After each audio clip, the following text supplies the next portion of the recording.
شادی کی پہلی رات ہم ایک دوسرے کو دیکھ کر بڑی دیر تک ہنستے رہے کہ یہ ہم نے کیا کر دیا، لیکن ان قہقہوں کے پیچھے کی فکریں ہم دونوں کے چہروں سے آیا تھی۔ شادی چونکہ جلد بازی اور خاندان والوں کی ناراضگی میں ہوئی تھی، سو منہ دکھائے کہ پیسے میرے پاس نہیں تھے۔ ایک دوست سے ادھار پکڑ کے سونے کی ایک ہلکی سی انگوٹھی اسے دی تھی، جسے اس نے یہ کہہ کر واپس کر دیا کہ میں تمہارے حالات سے واقف ہوں، جن حالات میں شادی ہوئی ہے اس سے بھی واقف ہوں، سو جب خود دلا سکو گی تب ہی لوں گی۔ میں نے تھوڑا شرمندہ ہوتے ہوئے پوچھا، اچھا بتاؤ تمہاری سب سے بڑی خواہش کیا ہے؟ میں کسی دن وہ ضرور پوری کروں گا۔ اس نے کچھ دیر کے بعد کہا، زندگی میں دو ہی خواہشات کے لیے اللہ کے سامنے گڑ گڑائی ہوں، ایک اپنا گھر ہو، چاہے وہ بہت چھوٹا سا ہو لیکن اپنا ہو، اور دوسرا میرے سامنے ہے۔ ہم دونوں نے ایک دوسرے کا منہ دیکھا اور مسکرانے لگے۔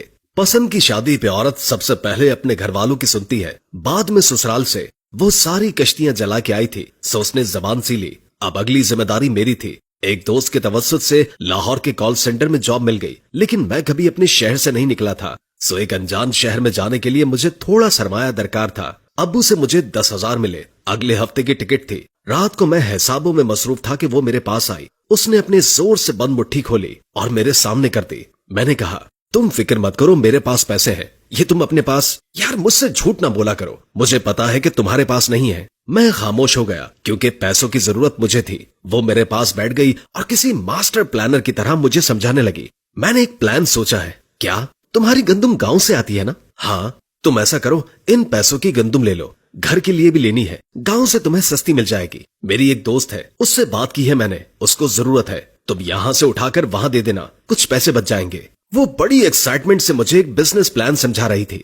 میں اس کی معصومیت پہ مسکرایا، لیکن پلان برا نہیں تھا، پلان کامیاب رہا۔ یہ پلان ہم نے گھر والوں سے مخفی رکھا۔ پیسے لے کر جب میں گھر پہنچا تو رات کو ہم چھوٹے بچوں کی طرح پیسے گن رہے تھے، جیسے بچے غلک توڑنے کے بعد گنتے ہیں، حتیٰ کہ ان کو پورا حساب ہوتا ہے۔ ہمیں فی منتھ 350 کے حساب سے 6,300 کا منافع ہوا۔ یہ ہمارا پہلا کامیاب بزنس تھا۔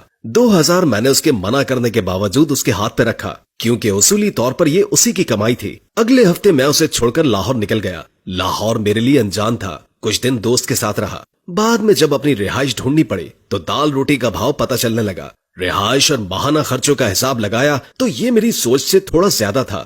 پیچھے میری ایک منتظر بیوی بھی تھی، اور ایک تنخواہ میں مجھے میرا گزارا ہوتا مشکل نظر آ رہا تھا۔ پتہ نہیں یہ اس کی محبت تھی یا احساس ذمہ داری۔ میں نے بھی تہیہ کر لیا کہ کچھ نہ کچھ تو کروں گا ہی۔ اس نے اگر میرے بھروسے پر سب چھوڑا ہے تو اس کا بھروسہ ٹوٹنے نہیں دے سکتا۔ میں نے اپنے کال سینٹر کے قریب کام ڈھونڈنا شروع کیا۔ اتفاق سے وہاں ایک ریسٹورانٹ میں مجھے نوکری مل گئی۔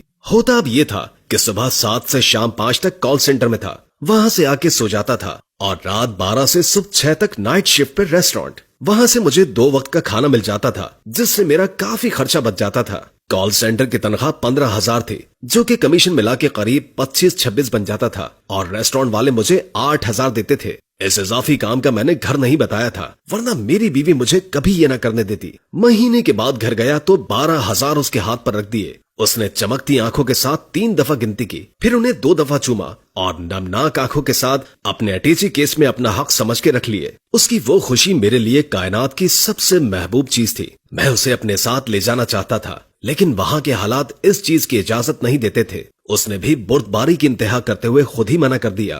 اس کی دعائیں تھی یا اس کا رزق۔ 2 ہی ماہ میں مجھے ایک فرم میں نوکری مل گئی۔ یہاں میری تنخواہ 40,000 تھی، جو میری سوچ اور ضروریات کے حساب سے کافی زیادہ تھا۔ محنت کی عادت تو مجھے پہلے سے ہی تھی، سو فارغ وقت میں نے ایک پیکنگ کمپنی میں نائٹ شفٹ پر نوکری کر لی۔ یہ کام ریسٹورانٹ سے کافی بہتر اور صاف ستھرا تھا، اور تنخواہ بھی مناسب تھی۔ اس نوکری کا میں نے اسے نہیں بتایا تھا کہ اسے سرپرائز دوں گا۔ اس دفعہ میں 2 ماہ کے بعد گھر گیا، اس کی سالگرہ تھی، اور گھر والوں کے سامنے ہم انتہا کے مسنے تھے، ان کو کچھ بھی نہیں بتاتے تھے۔ سالگرہ پر ایک چھوٹا سا کیک ہم 7 لوگوں میں تقسیم ہوا۔ رات کو جب ہم کمرے میں اکیلے ہوئے تو اسے ایک ڈبہ پکڑا دیا۔ اس نے خوشی اور حیرت سے اسے الٹ پلٹ کر دیکھا اور پوچھا، کیا ہے اس میں؟ خود ہی دیکھ لو۔ او اچھا، میرے پاس بھی کچھ ہے۔ میں نے حیرت سے پوچھا، واقعی؟ کیا؟ اس نے اپنے اٹیچی کیس سے ایک چھوٹا سا ڈبہ نکال کر مجھے دے دیا۔ پہلے اس نے اپنا ڈبہ کھولا تو خوشی کے مارے اس کی ہلکی سی چیخ نکل گئی۔ یہ ایک اینڈرائیڈ سمارٹ فون تھا۔ اسے فوٹوگرافی اور برانڈ سرچ کرنے کا خط تھا، جسے وہ دوستوں کے موبائل سے کبھی کبھار پورا کر لیا کرتی تھی۔ اس نے جلدی جلدی اسے نکالا، آن کیا اور کہا، لیٹس ٹیک اے سیلفی۔ اور یہ ہماری ایک ساتھ پہلی باقاعدہ فوٹو تھی۔ اب میری باری تھی۔